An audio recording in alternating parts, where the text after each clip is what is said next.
Olá, boa tarde. São 2h14 do dia 1º de dezembro de 2023 e nós vamos continuar.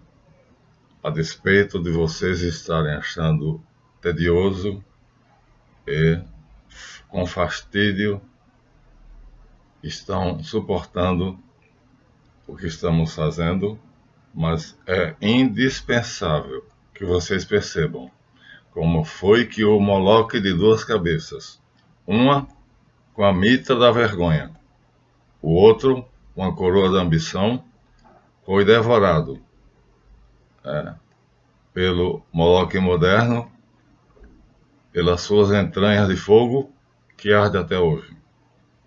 Por isso, necessário é completar a série com esse último vídeo, que fala do mundo antigo e vai então entrar no humanismo, que será a próxima série.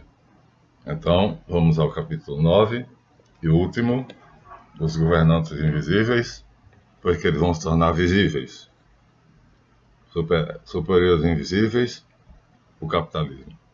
Então, durante 300 anos, o capitalismo se retraiu devido à força dos papas e dos reis. Mas ele vai surgir devagarzinho, porque, como diz Stanley de Guaita, os gigantes têm crescimento lento. Mas quando ele se mostrar à luz do dia, as suas fogueiras serão maiores do que a Inquisição. Devorarão tudo que foi e restou do antigo poderio dos papas e dos reis. Vamos começar então agradecendo as visualizações, embora tenha diminuído bastante. Parece que vocês não entenderam que é necessário pôr a nu dentro da história, mostrando verdadeiramente como foi vergonhoso a vergonhosa falta de capacidade dos reis e dos papas cristãos de criarem uma nova ordem mundial, segundo a ordem cristã, especificamente católica. Tiveram tudo na mão e perderam exatamente pela ambição desmedida, pela hipocrisia e, assim, pela infâmia de fingirem que eram exteriormente o que não era interiormente. Agradecemos hoje, pois, embora sabendo que vocês estão, assim, tolerando apenas, mas este é o último capítulo, porque vamos colocar agora, a partir do ano 1400, o verdadeiro governante invisível. Ele vai começar lentamente. Como uma serpente, vai deslizar suavemente e tomará o nome de humanismo durante 500 anos, até que adquira seu verdadeiro nome, que é a Revolução Francesa. Vamos lá então, tolerem mais esse capítulo, é o último. O apelo constante às autoridades durante a época das cruzadas tornou os judeus servos dos nobres.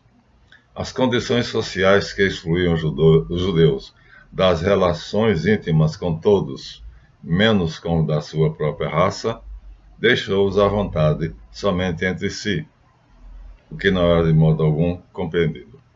A lealdade à comunidade judaica era de tal modo considerada que a apostasia, ou seja, separar-se da comunidade judaica, se erigia no maior crime. Por isso crucificaram Jesus, porque ele saiu da comunidade judaica, se tornou universal. Sacrilégio imperdoável. Isso era a legislação dos judeus. Tolerado apenas pela sua riqueza, o judeu ajuntou-la como pôde.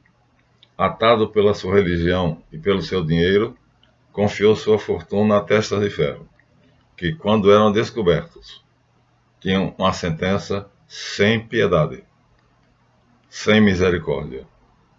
Temia-se, pois, o predomínio judaico e não sem motivo. A Carral Hebraica. Em janeiro de 1096, da era cristã, os judeus do norte da França foram ameaçados de batismo ou morte. Crê ou morre, com a espada na garganta. Na Alemanha, só o suborno consegue amainar a tempestade. Na França, no norte da França, na Alemanha inteira, que vai ser o viveiro dos iluminados. Quando a gente fala dos iluminados, a Alemanha será o viveiro, o vespeiro. Sob o lema "Mate um judeu e salve sua alma", os cristãos irradiavam uma terrível onda de antissemitismo inacreditável e inaceitável. Algumas autoridades faziam tudo para protegê-los, escondendo-os em suas residências, igrejas e castelos. O bispo de Worms, cidade alemã, obrigou mais de 800 judeus a se converterem à força. Então, este não era um dos que estavam segundo a legislação, da consciência cristã. Worms. Aqui nós temos agora um judeu, pode ser Jesus, mas pode qualquer outra, sendo obrigado a se batizar. Então, ou fazia isso ou morria. O batismo era obrigado. A fé não era livre. Isso um absurdo que Bernardo de Claraval lutou com todas as forças, mas não conseguiu vencer. São Domingos também.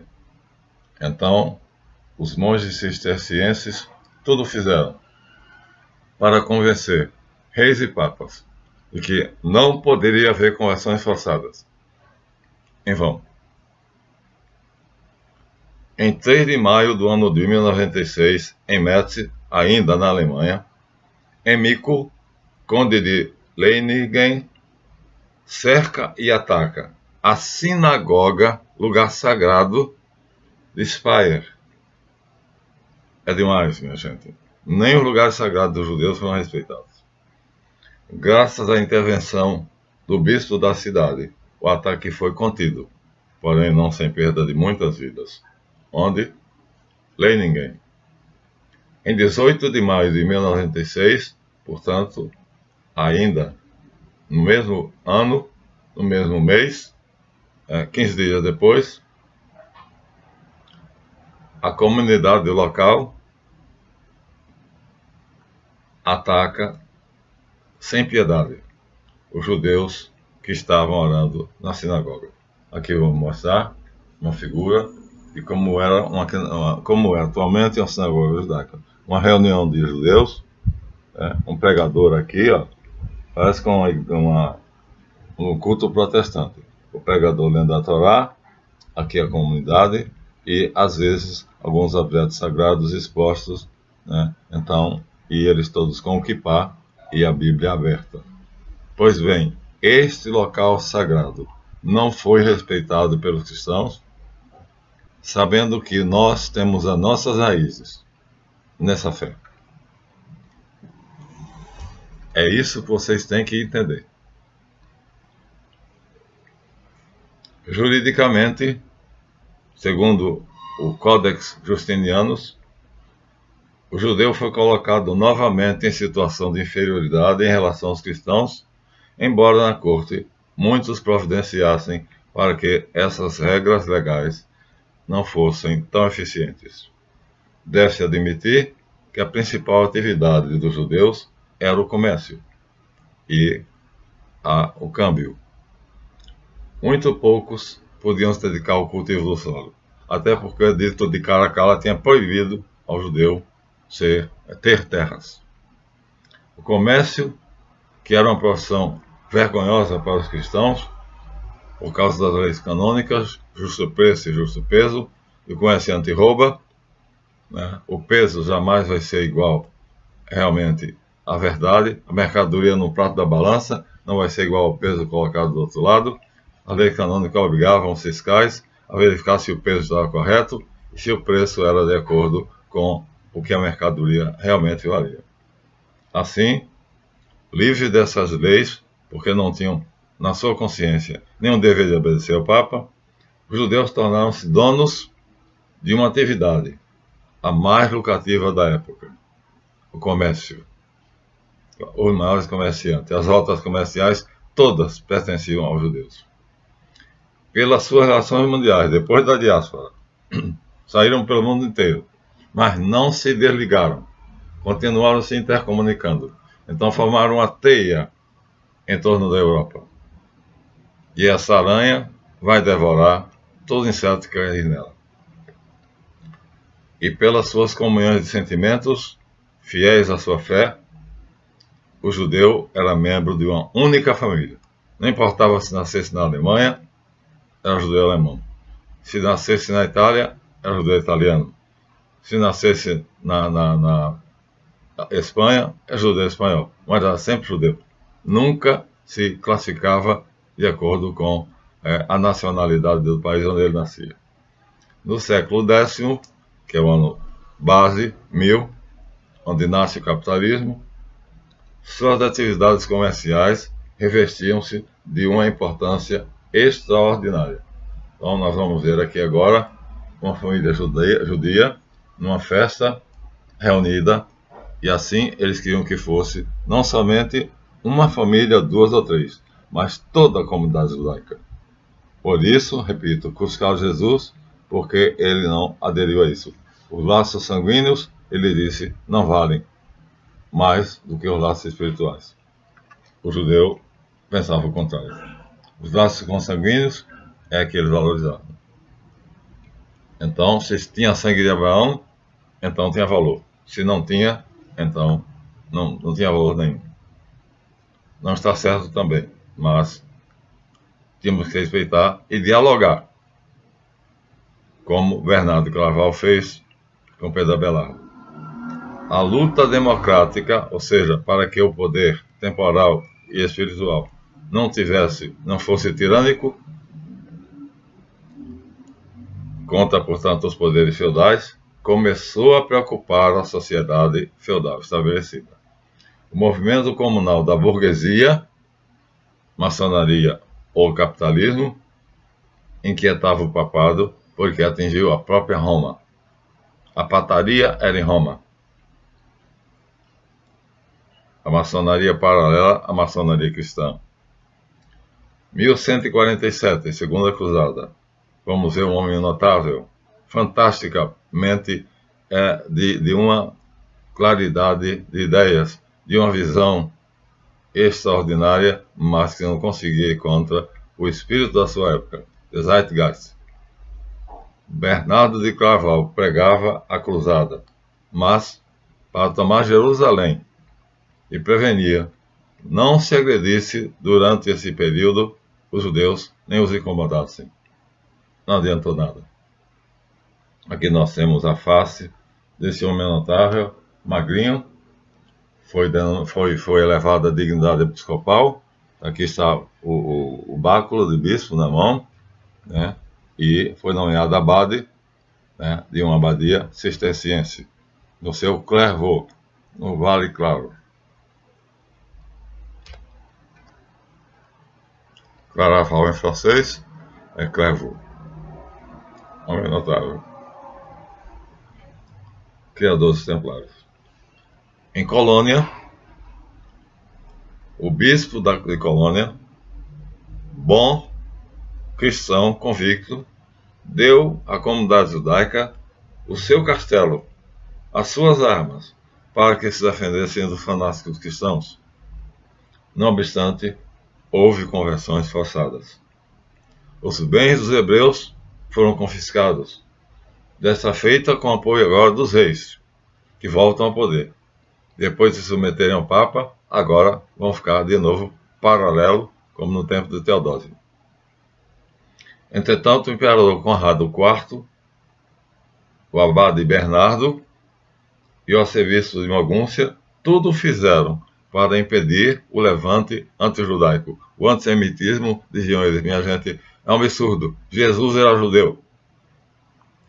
Um monge ignorante chamado Ranulfo massacrou os judeus em Colônia, em Treves, em Magdeburgo e em Hales.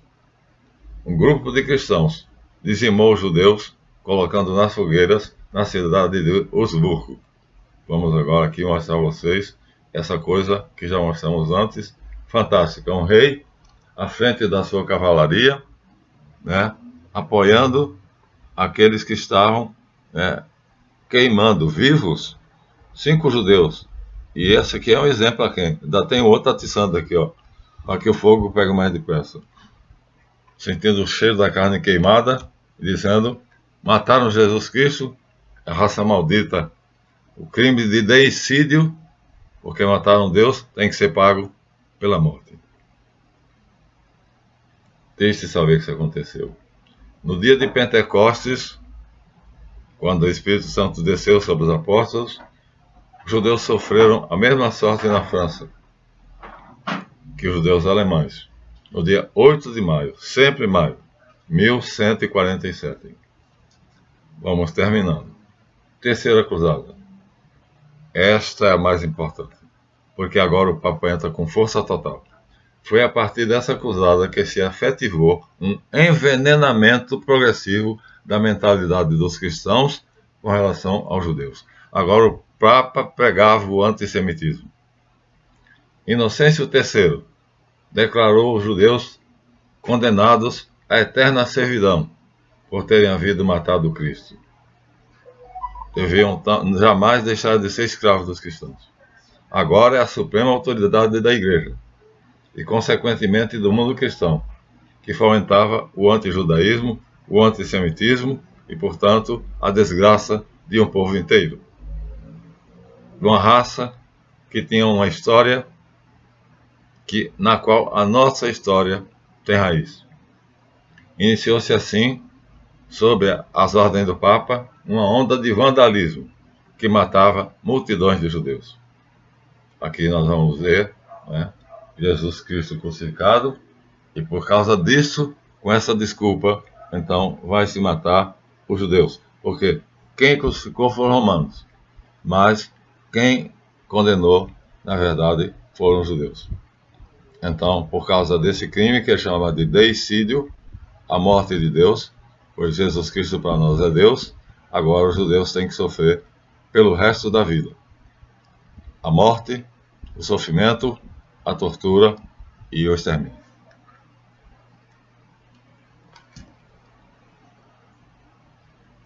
Vamos ver assim, colocando a nu, como eram falsas as crenças dos bispos e dos reis.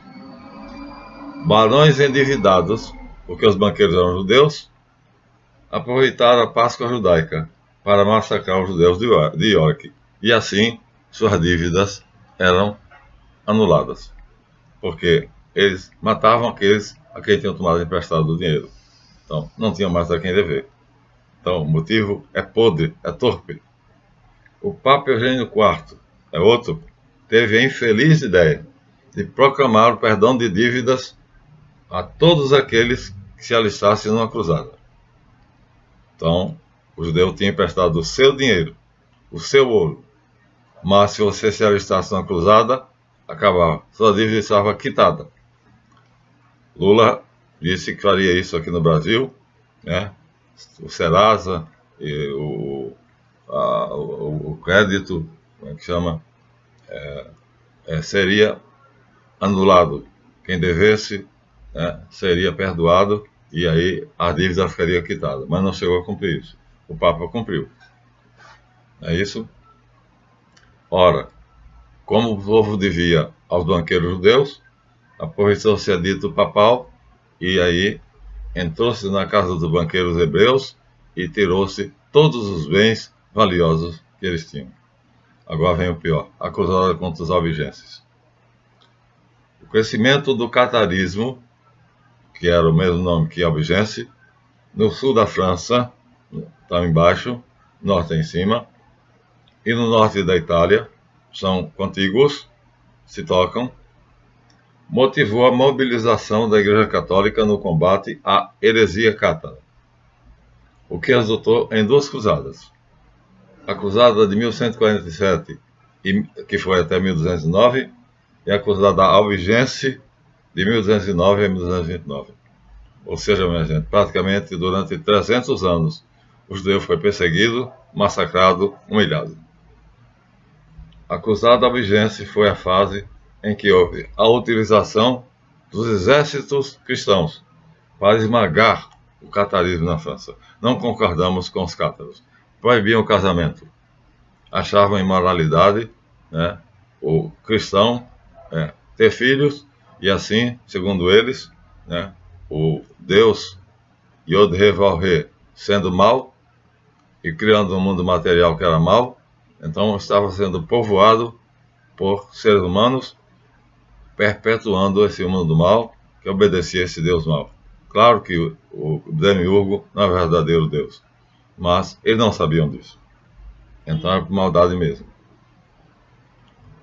Aqui, os próprios judeus, porque o movimento cátaro, o albigense, também teve adesão dos judeus. Começou na França. O Papa Inocêncio III convocou as autoridades seculares francesas, ou seja, os reis, os nobres, os barões, para mobilizar seus exércitos na luta contra os cátaros ou albigenses. Ao longo de 20 anos aconteceram combates na região de difusão do catarismo entre as autoridades convocadas pelo Papa contra a alta nobreza que aderiu. Olha, até os nobres aderiram. Então, era realmente um perigo, um risco. Põe em risco todo o sistema. A humanidade sem filhos, então, iria perecer, ia desaparecer. Né? O Visconde de Béziers descobriu que o filho dele era cátaro. Ficou indignado. Aí, levou seus exércitos para matar os judeus das cidades mais próximas.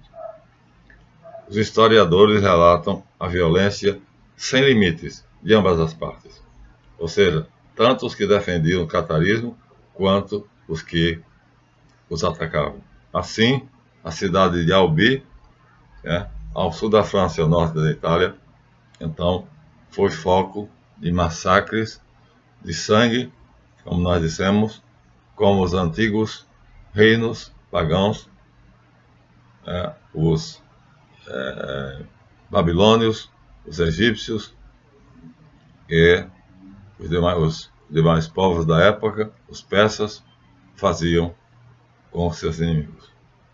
A impiedade contra o homem era inimaginável. O cristianismo, então, perdeu toda a sua força. Era apenas um nome. Jesus era um nome, nada mais. Chegamos assim até o ano 1300 e terminamos os 300 anos de iniquidade. Que, como eu disse, o Moloque de duas cabeças, um com a mitra da vergonha e a outro com a coroa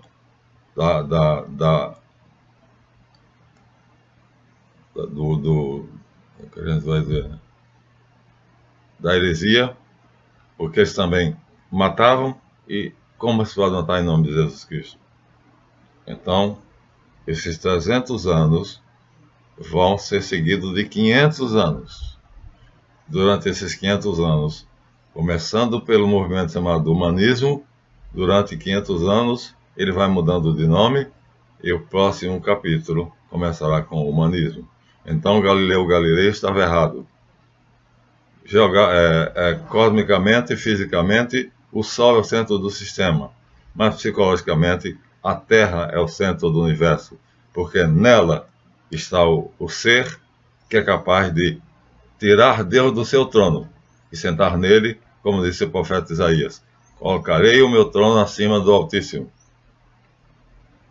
Assim foi que a reação dos burgueses, dos capitalistas e dos maçons não cristãos, verdadeiramente diabólica, vai acontecer, vai começar depois dos 300 anos de reinado da heresia e do combate à heresia. Agora vai começar suavemente, um movimento que parece belo, suave e tranquilo, e pouco a pouco, como dizia Gramsci, é pela cultura que se conquista suavemente o inimigo, sem que ele perceba.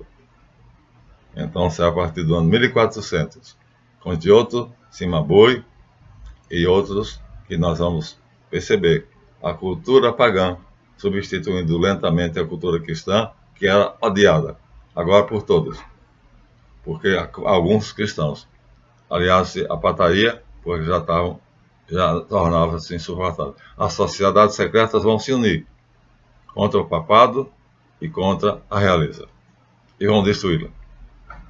Isso vai esperar 500 anos. E vai lentamente crescendo, até tomar o nome de Revolução Francesa. Será a nossa próxima série. Esta termina aqui. Agradeço a tolerância. Sei que vocês acharam tedioso, mas assim agora vocês perceberam que havia motivos realmente para que a crueldade da Revolução Francesa fosse, pelo menos, entendida, não aceita. Então, aqui nós nos despedimos, terminamos essa série, porque os governantes invisíveis vão ser colocados à luz do dia. Vão mostrar a cara. Vamos então a isso nos próximos capítulos. Até lá.